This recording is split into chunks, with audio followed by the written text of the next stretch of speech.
Здравствуйте, дорогие друзья! Сегодня я расскажу вам мордовскую сказку. Называется она «Сыре Варда». Давно это было. В одном селе жили-были старик со старухой. И было у них 3 сына. Статные, красивые, работящие. Но беда была одна в этой семье. Что бы они ни делали, как бы они ни трудились с утра до вечера, все равно богатства не нажили.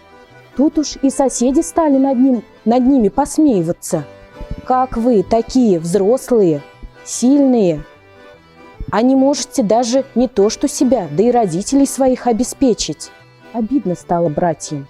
Что же они, без рук да без ног? Пошли они к отцу да матери и сказали: «Пойдем мы, матушка, пойдем мы, батюшка, в далекие земли счастье искать».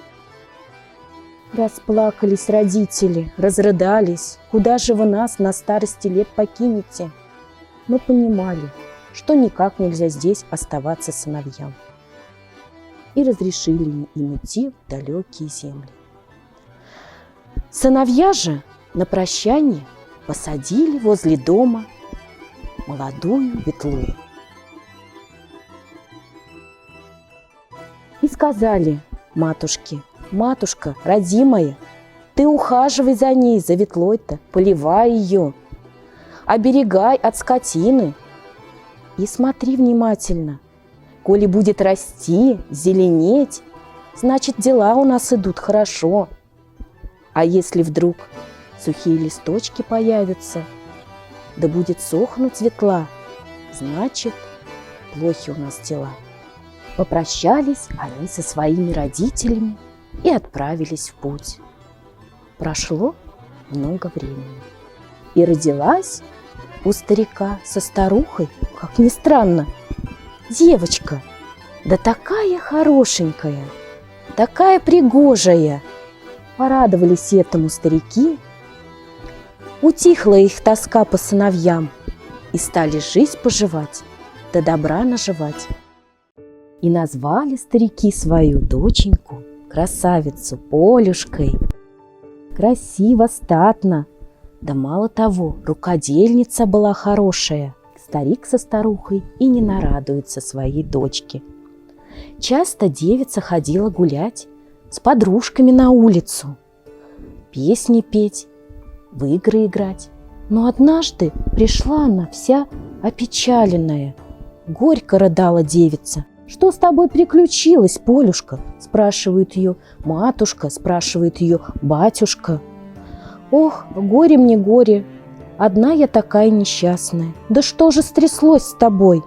У всех есть старшие братья, а у меня нет».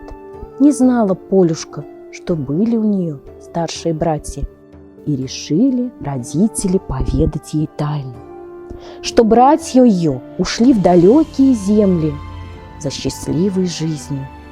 С тех пор Полюшка как будто повеселела. Она стала часто бывать на улице возле ветлы, что растет у колодца. Стала там сидеть подолгу, о чем-то думать, вышивать, прясть, и песенки все пела. Да и следила, чтобы ветла была всегда зелена и росла. Но вот однажды девочка заметила, что появились сухие ветки на ветле. Ой, не к добру это! Побежала она к отцу да к матери. «Матушка, батюшка, что-то с братьями приключилось. Отпустите меня в далекие земли. Хочу повидать родных братьев, да и узнать, как у них дела». Зарыдала тут старуха. Заплакал отец. «Да как же мы тебя, единственную оставшуюся у нас кровиночку, отпустим в такие далекие земли?» Но девушка долго уговаривала их, и разрешили они. Нарядили родители свою дочку в красивую рубашку, расшитую атласными лентами.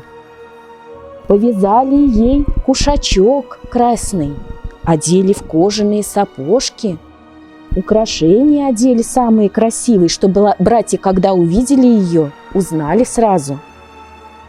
На голову повязали платочек алый атласный. Вот такая красивая Полюшка собралась к братьям своим. Дали ей с собой, конечно, припасов, и отправилась девушка в дальнюю дорогу. Шла Полюшка полями широкими, оврагами глубокими, и забрела она в дремучий лес.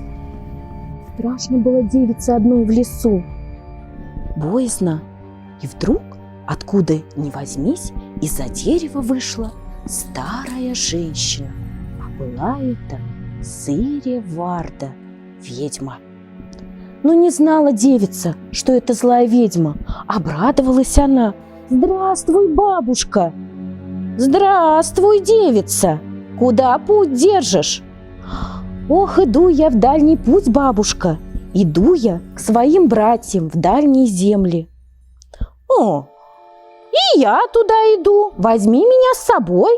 Ну и девушка, конечно, обрадовалась. Вдвоем-то идти вместе не так страшно. И отправились они в путь. Долго шли, весь лес прошли, и раскинулась перед ними широкая глубокая речка. А вода в этой речке чистая-чистая, прозрачная-прозрачная. И так захотелось девице искупаться. Смехнула эта хитрая Варда и говорит: «Что, искупаться хочешь? Иди, искупайся. Путь нам предстоит не близкий, искупайся, а я тебя на бережку подожду». Хорошо, сняла девица свои красивые одежды и пошла в речку купаться. А Варда в это время скинула свои лохмотья, схватила одежду Полюшки, надела на себя. Увидала эта девица, заплакала: «Матушка родимая, матушка, Сырья Варда мои одежды отнимает, обманула меня старая ведьма». Но, как ни странно, отозвался голос матушки: «Слышу, слышу, доченька, бегу тебе на помощь, палку большую беру, Варду бить иду». Испугалась Варда. Где твоя матушка? Как она нас услышала? Скорее скинула одежды девушки и одела назад свои лохмотья, а сама мечется по берегу, бегает. А девушка вышла, а сама грудь ладошкой прикрывает. Смотрит Варда и не поймет. Ладно, не обижайся на меня, не хотела я просто пошутила». «Не ходи больше со мной», — сказала девушка, «одна доберусь». «Да прости ты меня, старую, бес меня попутал, возьми меня с собой». Ладно уж, так и быть, доброй была Полюшка, и отправились они дальше вместе. А Варда думает, как же матушка так ее услышала издалека? Что же это за волшебство такое? И спросила она девушку, стала допытывать. А девушка-то и рассказала по простоте своей душевной. Когда матушка отправляла в дорогу дальнюю Полюшку, плакала она на груди у девушки и обронила свои слезы горькие и крупные, и сказала: «Береги эти слезы, Полюшка, они тебе в трудную минуту помогут». «Ах, вон в чем секрет», — сказала злая Варда, а сама уж недоброй задумала. И вот идут они, поле широкое прошли, овраг, и вновь озеро оказалось перед дорогой. И так девушке снова захотелось искупаться. А Варда уговаривает: «Иди, окунись, день стоит жаркий». Опять хочет обмануть девицу. Но девица знает, что всего можно ожидать от злой Варды. Но пересилила ее жара. А Варда еще и добавила: «Пойду я с тобой купаться, залезу в речку вместе с тобой, не бойся, не возьму я твои одежды». Ну, так и сделали. Девушка разделась, окунулась в речку, и Варда за ней прыгнула, аж берега поднялись. И вот стали они купаться, а Варда все ближе и ближе подбирается к Полюшке. Да как взяла горсть песка с водой, да как кинула в глаза Полюшке. Отвела Полюшка руку свою от груди и смыла Варда слезы матери. Как увидела злая Варда это, засмеялась, захохотала, аж лес вздрогнул. Ха-ха-ха! Выбежала скорей на берег, одела одежды девушки и кричит: «Теперь я буду тобой, а ты будешь мной, страшный старый». Заплакала девушка, запричитывала. Матушку стала звать, да не услышала ее матушка. Слезы-то ведь смыла злая Варда. Вышла она, одела лохмотья Варды. А Варда и того изгаляется, взяла смолой да грязью лицо девушки измазала, чтобы не узнали братья ее никогда. И говорит: «Теперь пойдешь ты со мной, а как придем к твоим братьям, то им ничего не скажешь, иначе смерть тебя ждет. Я скажу, что я их сестра». И отправились они в путь. И вот после долгого пути добрались наконец-то Сэри-Варда и Полюшка до братьев. Увидели братья гостей, узнали, кто такие. Сэри-Варда как бросится к ним на шею и говорит: «Братья мои любимые, это я, ваша родная сестра, пришла вас проведать». А братья и радуются, и смотрят на спутницу Сэри-Варды и говорят: «А это ж кто с тобой?»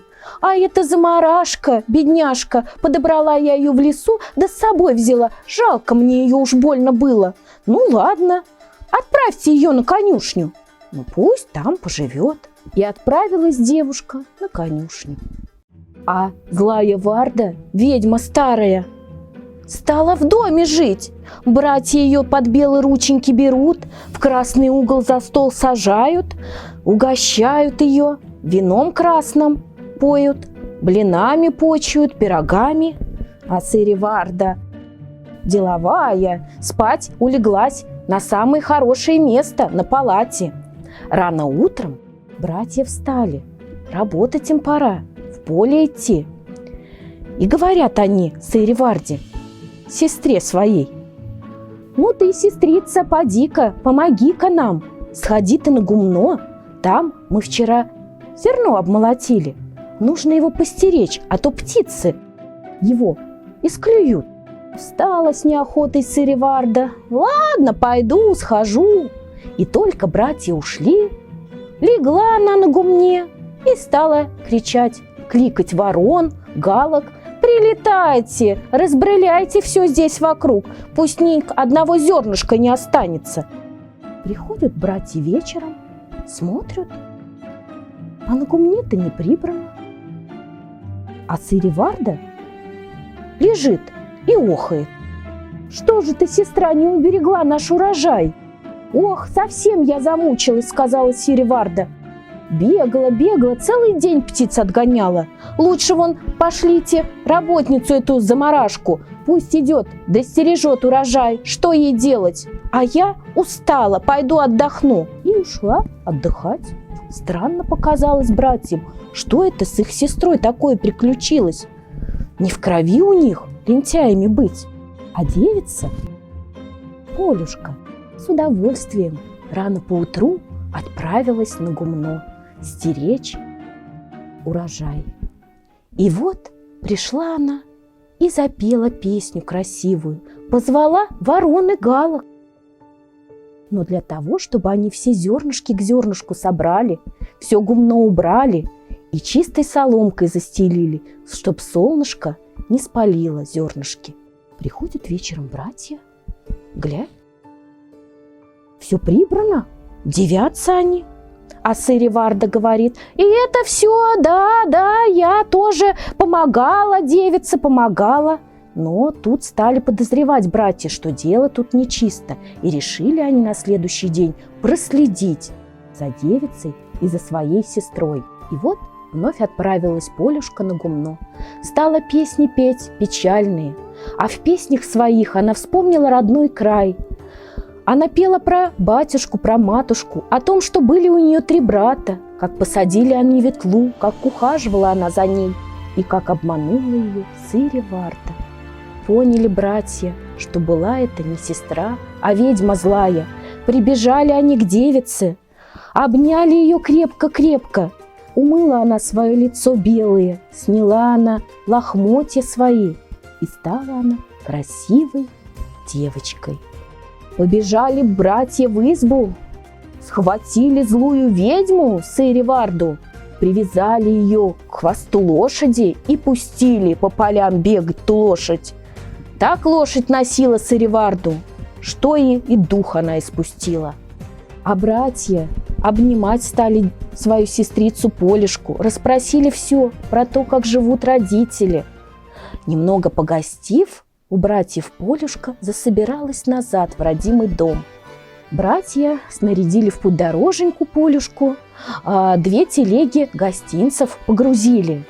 И зерно, и мед, и одежда дорогие. И отправилась Полюшка к своим родителям, в деревню свою любимую. А тут уж родители постарели совсем, плачут, сидят, горькие слезы льют. Как увидели они свою Полюшку, обняли ее, крепко прижали. Были они очень рады, что наконец-то она вернулась к ним домой. А еще Полюшка рассказала о том, что побывала у братьев, и о том, как хорошо они живут, и что нашли они все-таки счастливые земли. И, как обещали, передали гостинцы для родителей. И зажили Полюшка со своими родителями лучше прежнего. Вот и сказки конец. Спасибо, дорогие друзья, за внимание.